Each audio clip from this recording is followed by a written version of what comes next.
बिस्मिल्लाहिर्रहमानिर्रहीम। इय्याका नअबुदु व इय्याका नस्तईन।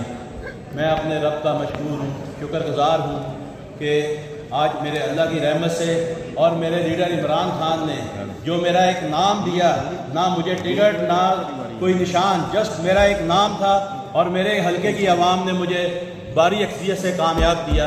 मेरे लीडर की वजह से मैं अपने हलके की आवाम का भी मशकूर हूँ। जनाब स्पीकर, अंदाज़े बयां अगरचे बहुत शौक नहीं, शायद कि तेरे दिल में उतर जाए मेरी बात। मैं जानना चाहता हूँ, क्या आपको दिन में चैन आता है? क्या रात को नींद आती है? लोगों का मैंडेट चोरी करके और उस पर झूठा हलफ दे के मैं अपनी बाईं साइड पे बैठे दोस्तों को ये याद दिलाना चाहता हूँ कि एक दिन मरना है, अल्लाह के हुजूर पेश होना है। क्या मुंह दिखाएंगे? झूठा हलफ दे के आए हैं और उस दिन 12 करोड़ अवाम के हाथ होंगे और इनके गिरेबान होंगे। जनाब स्पीकर, मैं अभी भी इनको कहता हूं कि तौबा कर लें, क्योंकि मेरे अल्लाह ने तौबा के रास्ते खुले हुए हैं। ये झूठे हलफ दे रहे हैं। फार्म 47 की पैदावार है, 9 फरवरी की पैदावार है जनाब स्पीकर, और साथ साथ ये मेरे लीडर इमरान खान के बारे में बातें करते हैं। अपने लीडर के साथ मेरे लीडर का मुआवजा करते हैं। क्या पिदी का शोरबा। मेरा लीडर जो सलाखों के पीछे चट्टान की तरह खड़ा है, आजाद जहन लेके इन गुलाम लोगों की आजादी के लिए, उस लीडर की बात करते हैं। बोलते रहो। जनाब स्पीकर, ये उस लीडर की बात करते हैं जो जिसकी ना कमर दर्द ना बुखार, वो कैदी नंबर 804। जिसके ना प्लेटलेट्स कम ना बुखार, वो कैदी नंबर 804। जो ना जद्दा ना लंदन फरार, वो कैदी नंबर 804। ये उससे मुआवजा करते हैं मेरे लीडर का। अभी तो और बहुत कुछ कहने को है, लेकिन मैं इस शेर के साथ आगे अपनी बात को इस बजट के आऊँगा कि आप खुद ही अपनी अदाओं पे ज़रा गौर कीजिएगा। हम अर्ज करेंगे तो गिला होगा। जनाब स्पीकर, मेरा तल्लक फैसलाबाद से है, जो एक इंडस्ट्रियल सिटी है, जिसकी बैकबोन, जिसकी पहचान टेक्सटाइल है। मैं वजीर खजाना, मैं हैरान हूँ ये किताब क्या देख के। मुझे नहीं लगता ये किसी वजीर खजाना ने लिखा होगा। इसमें इंडस्ट्री का जस्ट एक मिनट के बराबर 25 अरब रखे गए। ये नहीं पता कौन सी इंडस्ट्री के। 13 अरब, तकरीबन 13.5 अरब गैर तरक्याती बजट और 11 अरब तरक्याती। लेकिन आपको वजीर खजाना में ये बताना चाहता हूँ कि एक टाइम था कि पाकिस्तान की कुल एक्सपोर्ट का 70% हिस्सा टेक्सटाइल का था, लेकिन आज कम होता होता 40 से भी कम हो गया। लेकिन हमारे वजीर खजाना साहब को ये पता ही नहीं है कि टेक्सटाइल इस मुल्क की रीढ़ की हड्डी है। जनाब स्पीकर, हमें ये देखना होगा कि क्यों टेक्सटाइल इंडस्ट्री इतनी पीछे चली गई। इस टाइम 80% इंडस्ट्री बंद है और 20% इंडस्ट्री अपना वो लेबर कम है उसमें डाउन साइजिंग करके बैठी हुई है।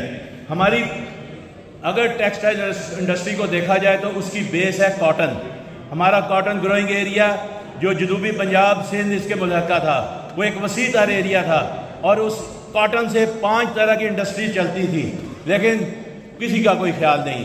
मैं खराज तहसीन पेश करता हूँ जनाब इमरान खान को और उनकी इक़्तिसादी टीम को कि पिछले दौर में हमारी इंडस्ट्री 100% कैपेसिटी पे चली। हमें फैसलाबाद में स्किल्ड लेबर की शॉर्टेज हो गई। मैं आज ये भी साबित कर सकता हूँ, जो मेरे कायद ने 1 करोड़ अवाम को नौकरी देने का कहा था, वो हमने दी। मैं साबित करूँगा। जब कॉटन ग्रो की गई और रिकॉर्ड कॉटन हुई हमारे उस दौर में, सबसे पहले आती है जिनिंग इंडस्ट्री। जिनिंग इंडस्ट्री में कॉटन को साफ किया जाता है और लाखों लोगों को रोजगार मिला। उसके बाद स्पिनिंग इंडस्ट्री आती है। स्पिनिंग इंडस्ट्री में लाखों लोगों को रोजगार मिला और 100% कैपेसिटी पे चली। उसके बाद साइजिंग इंडस्ट्री आती है, वहाँ रोजगार मिला। फिर लूम्स आती हैं और फैसलाबाद में इस वक्त लाखों लूमें टूट गई हैं। ये एक माह में ये बात करते हैं, लेकिन खान के दौर में लोगों ने कई कारखाने लगाए। उसके बाद आती है हमारी प्रोसेसिंग इंडस्ट्री। वो कॉटन जो हम पहले एक्सपोर्ट किया करते थे, जस्ट कॉटन को, वो $1 में होती थी।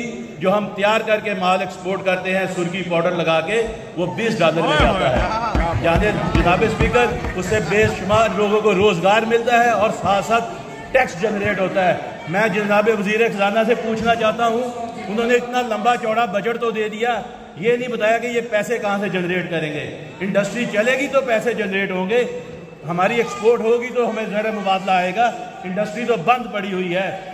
پچھلے دور میں ہمیں گیس اور بجلی پہ سبسڈی ملتی تھی جناب اسپیکر, اس وقت انہوں نے سبسڈائز ہمیں گیس اور بجلی بند کی, بلکہ ایک ماہ میں 2 دفعہ ریٹ بڑھا دیے. ہماری کاسٹ آف ڈوئنگ کئی گنا بڑھ گئی ہے, ہم اپنے ہمسایوں سے میٹ نہیں کر پاتے. جناب اسپیکر یہ بات ہے ہمارے ملک کی انڈسٹری کی, ہم اپنے ہمسایوں سے اپنی کاسٹ آف ڈوئنگ میٹ نہیں کر پاتے. اس وجہ سے ہمارے ایکسپورٹر بھی اس ٹائم پریشان ہیں, ہمارے انڈسٹریلسٹ بھی پریشان ہیں. ہمیں فوری فور سوچنا ہوگا کس طرح سے ہم اپنی انڈسٹری کو چلائیں گے. اس کے ساتھ ساتھ ہمارا جی ڈی پی ریٹ 8.5% اس کو بڑھانا ہوگا. اور سب سے بڑا ظلم انہوں نے کیا ہے انٹرسٹ ریٹ بڑھا کے.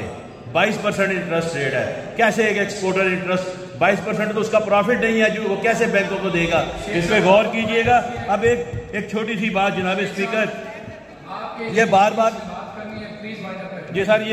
بات کرتے ہیں کہ یہ 3 ماہ کا بجٹ ہے.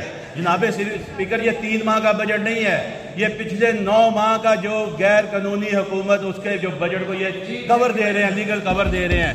اس کے ساتھ ساتھ جناب ایک سیکنڈ, جناب اسپیکر جسٹ 1 منٹ, یہ ایک بات کرتے تھے اسپیکر صاحب, ایک منٹ ضرور جناب اسپیکر 1 منٹ. یہ بات کرتے تھے کہ پی ڈی ایم والے کہ کمشنر چٹھا صاحب ذہنی بیمار ہیں. جناب یہ بات کرتے تھے کہ یہ اسپیکر صاحب یہ بات سنیے گا, یہ بات کرتے تھے کہ کمشنر چٹھا پاگل ہے. اب 6 ججوں کے بارے میں کیا خیال ہے؟ جی جناب 6 ججوں کے بارے میں کیا خیال ہے, جو کہتے تھے کہ جب عمران خان کا کیس آتا ہے ہم پہ پریشر کئی گنا بڑھ جاتا ہے. جناب اسپیکر سوچے تو صحیح.